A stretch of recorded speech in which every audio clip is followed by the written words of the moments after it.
నమస్తే అండి. ఈరోజు మీగడ తొరక సిలికేనండి. అదే సిలికేను మీగడ తొరక కొట్టాను అంటారనమాట. ఇలా కావేసి కొడితే చక్కగా వెన్న పడింది. అంటే ఫ్రిడ్జ్లో పెట్టుకుంటాం కదా మనం. రోజు వచ్చిన మీగడ తీసి ఒక దాంట్లో వేసి ఫ్రిడ్జ్లో పెట్టుకుంటాం. అలా వారం 10 రోజులకి ఇలా కొట్టుకుంటాం చక్కగా.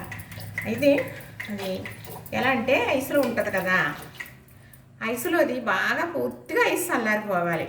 ఇలా ఒక్క సెకండ్ కొట్టేటప్పటికి పడిపోతుంది అనమాట. ఇలా వెన్న వచ్చేస్తుందని అంటే పూర్వం భాష మాట్లాడేస్తున్నాను. ఒక 5 సెకండ్లు నిమిషం కూడా అక్కర్లా చక్కగా పడిపోతుందండి వెన్న.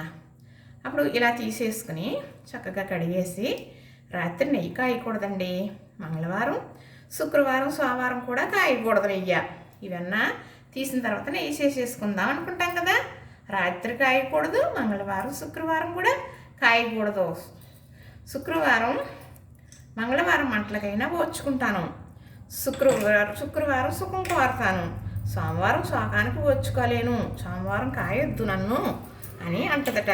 మరి వెన్న మరి లక్ష్మీప్రదం అండి. చక్కగా చూసారా ఎంత బాగుందో. ఇలాగా అంటే గేదె పాలు వెన్న ఇది చక్కగా ఈ వెన్న ఇలా తీసిన తర్వాత ఇందులో వేస్తున్నాను కదా. ఇప్పుడు అది తెల్ల నీళ్ళు మజ్జిగ అనేది లేకుండా, మజ్జిగ నీళ్ళు కాకుండా ఉట్టి తెల్ల నీళ్ళు వచ్చేటంతటి వరకు కూడా ఈ వెన్న అనేది ఇలా కడగాలన్నమాట. కడిగేసామనుకోండి అందులో 2-3 మాటలు అండి, ఒక అరడజన్ సార్లన్నా కడగాలి. అప్పుడు ఎలా ఉంటుందంటే మనకి ఎన్ని రోజులైనా కూడా అలానే ఉంటుంది. మనం మేగడ ఫ్రిడ్జ్లో పెట్టుకున్నాం కదా, రోజు తీసిన తొరక అది పొద్దుట తీసేసామనుకోండి, ఇలా సాయంకాలానికి ఐస్ అనేది మొత్తం చల్లారిపోతుంది. అప్పుడు ఒక్క సెకండ్ ఇలా కామేసి కొట్టాలి ఇంట్లో మజ్జిగ. లక్ష్మీప్రదం అందుకు కామతో సిలుకుతారన్నమాట. అది సిలికేసుకుని ఇలా తీసేసుకుని కడిగేసుకుని ఉంచుకోవాలి. నైట్ కాయకూడదు కదా, మనం నెయ్యి కాసుకోవాలి అనుకుంటే మరి రేపైతే సోమవారం అస్సలు కాయకూడదండి. ఈరోజు ఆదివారం ఈవినింగ్ తీస్తున్నాను. ఇది తీసి చూపిస్తున్నాను మీకు. అయితే మంగళవారం మంటలకైనా ఓర్చుకుంటాను అంటదట. అలాగని మంగళవారం మనం ఆవిడ ఓర్చుకుంటానందని మంటలు పెట్టాం కదా, అందుకు శుక్రవారం సుఖం కోరతాను అందట. అయ్యో లక్ష్మీదేవిని పొయ్యి మీద పెడతామా అని శుక్రవారం కూడా ఖాయం. బుధవారం లక్ష్మీవారం, శనివారం ఆదివారం నెయ్యి కాసుకునే టైం అండి. చక్కగా కాసేసుకోవచ్చు. అయితే ఇలా వెన్నలాగా ఉంచుకుంటాం కదా, మనకు 4 రోజుల వరకు ఎన్న నెయ్యిగా కాసే పని లేదు. మనకి తీరిక లేదో లేకపోతే అనుకుంటాం కదా. అలాంటప్పుడు కడిగేసిన తర్వాత ఫ్రిడ్జ్లో పెట్టేసుకుంటాం. అప్పుడు ఏం చేస్తాం, ఫ్రిడ్జ్లో పెట్టేసిన తర్వాత మళ్ళీ కాయాలి అనుకునేటప్పటికి మీరు చక్కగా ఫ్రిడ్జ్లోది ఐస్ అంతా చల్లారిపోయే వరకు కూడా వెన్న కూడా అలాగే చెయ్యాలి. ఇప్పుడు మనం త్వరకైతే ఇలాగా కొట్టుకున్నాం నెయ్యి వెన్న చక్కగా చిలికేసాం కదా, అలానే ఏంటి ఐస్ చల్లారిక చిలుక్కున్నాం.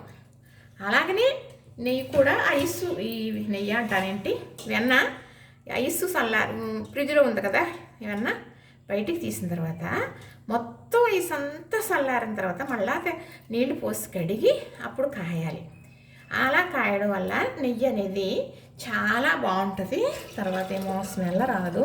మరి పూర్వకాలం ఎంతో బాగుండేదట అంటారు కదా, అంతకన్నా బాగుంటుంది. మనం ఏం చేస్తామంటే ఫ్రిడ్జ్లో కడిగేసి పెట్టాం కదా, తీసేసి ఇలాంటి టీలు గిన్నెలు వేసేసి మరి పెట్టేస్తాం. గిన్నె మాడిపోతుంది, గ్యాస్ వేస్ట్ అయిపోతుంది, నెయ్యి బాగోదు. ఎన్ని నానా ఇబ్బందులునండి. చేసుకునే పని దాని విధానం తెలుసుకుని చేసుకుంటే పూర్వం చేసుకునేవారు ఎంత బాగుండేదో అంటారు కదా, అంతకు 10 రెట్లు బాగుంటుందని నేను చెబుతున్నాను. చక్కగా ఇది తెల్ల నీళ్ళు వచ్చే వరకు కడిగేస్తానండి. ఇదిగానండి చూసారా ఎంత తెల్లగా కడిగేసారా. చక్కగా తెల్ల నీళ్ళు వచ్చేటంతటి వరకు కడిగేసా, మజ్జిగ నీళ్ళు పోయి.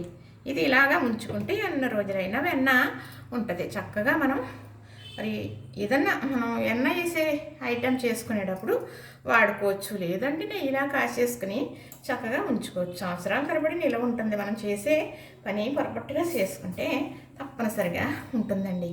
ఇదే నేను చెప్పాలి అనుకున్నాను. అంటే ఎప్పుడు కూడా మీగడ తొరక మనం దాంట్లో వేసుకుని ఫ్రిడ్జ్లో పెట్టుకున్నది మనం ఇలా వెన్న చేసుకోవాలి, వెన్న తీయాలి అన్నప్పుడు ఒక ఉదయం తీసేసామనుకోండి, సాయంకాలం లేదు నైట్ తీసేసి రేపు ఎప్పుడైనా మనం చిలుక్కోవచ్చు.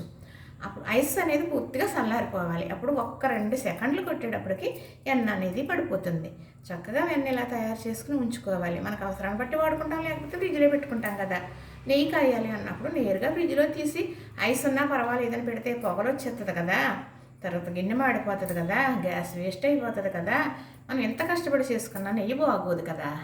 అందుకు ఆ వెన్న తీసిన తర్వాత కూడా ఐస్ అంతా చల్లారిన తర్వాత మళ్ళీ ఒకసారి నీళ్ళేసి కాసి ఒక తమలపాకు అయినా సరే, లేదా 2 కరివేపాకు రబ్బలు, అది కాదా 1 స్పూను కందిపప్పు అయినా, ఈ మూడిట్లో ఏదో ఒకటి వేసి పొయ్యి మీద పెట్టి నీళ్ళు చుక్కలు లేకుండా చక్కగా ఉడుచుకుని పొయ్యి మీద పెట్టి కాసుకుంటే కమ్మట నెయ్యి పూర్వం కాసుకునేవారు అంటారు కదా, అంతకన్నా అమోఘంగా పూసలాగా లభిస్తుందండి మనకి నిజంగా.